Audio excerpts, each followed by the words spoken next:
வணக்கம் மக்களே, welcome back to my channel. Zee தமிழில் சரிகமப்ப நிகழ்ச்சி இந்தியாவிலையும் மட்டும் இல்லாமல் உலகெங்கிலும் உள்ள தமிழ் பேசும் மக்களிடையே ரொம்பவுமே பிரபலமான ஒரு இசை போட்டிங்க. பல இளம் திறமைகளுக்கு இது ஒரு பெரிய மேடையாகவே அமைஞ்சிருக்குங்க. அப்படி இலங்கை மண்ணிலிருந்து இந்தியாவிற்கு வந்து தன்னோட இசை திறமையால் எல்லாரையோட மனசையும் கவர்ந்த ஒரு இளம் பாடகி தான் ஸ்னேகா. ஆனால் எதிர்பாராத விதமாக அவங்க இந்த நிகழ்ச்சியிலிருந்து விலகிற ஒரு துயரமான முடிவு எடுக்க நேர்ந்திருக்கு. அவங்களோட இந்த முடிவையும் அவங்களோட மன உளைச்சலுக்கு பின்னாடி இருக்கிற ஒரு உண்மையும் நம்ம இந்த வீடியோவில் பார்க்கலாம். இலங்கையிலிருந்து வந்த ஸ்னேகா தனது தனித்துவமான குரல் வளர்த்தாலும் மேடை பிரசன்னத்தினாலும் சரிகமப மேடையில் எல்லாரோட மனசையும் கவர்ந்தாங்க. அவங்களோட முதல் சில பர்ஃபார்மன்ஸ்கள்லேயே நடுவர்களிடமும் ரசிகர்களிடமும் நல்ல வரவேற்பை பெற்றாங்க. இந்தியாவுக்கு வந்து ஒரு பெரிய இசை மேடையில் பாடுவதுன்றது அவங்களோட நீண்ட நாள் கனவாகவே இருந்திருக்கு.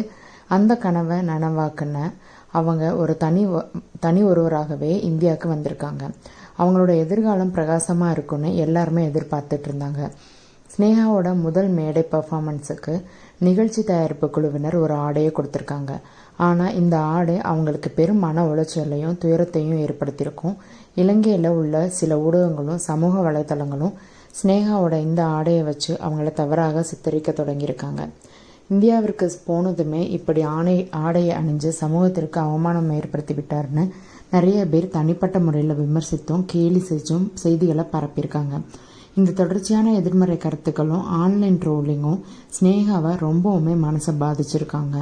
அவங்களுக்கு நெஞ்சுவலி ஏற்பட்டு மருத்துவமனையில் அனுமதிக்கப்படும் அளவுக்கு அவங்களோட மன அழுத்தம் ஏற்பட்டிருக்கான். இந்த விமர்சனங்கள் தன்னோட குடும்பத்தை பாதித்து விடுமோன்ற பயம் அவங்கள துரத்திருக்கு. அவங்க மேடையில் கவனம் செலுத்த முடியாமல் ஒவ்வொரு பர்ஃபார்மன்ஸிலும் பயந்துட்டே தான் பாடியிருக்காங்க. ஸ்னேகா தனி ஒருவராக இந்தியா வந்திருந்தாங்க. அவங்களோட பெற்றோர் இலங்கையில் இருக்கிறாங்க. மகளுக்கு ஏற்பட்ட இந்த மன உளைச்சல் அவங்களையும் பெருசாக பாதிச்சிருக்கு.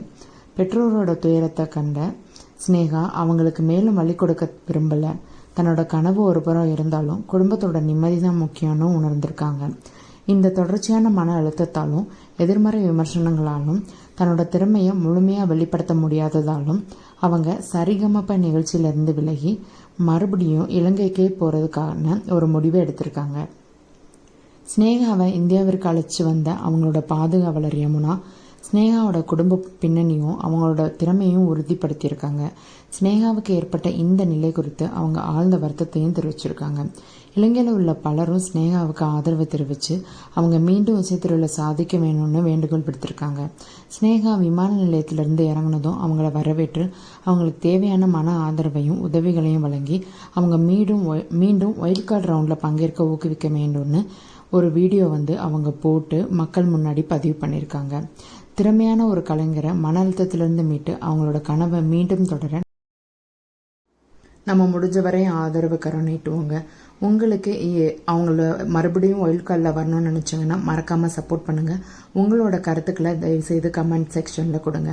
தேங்க்ஸ் ஃபார் வாட்சிங் மை வீடியோ மக்களே.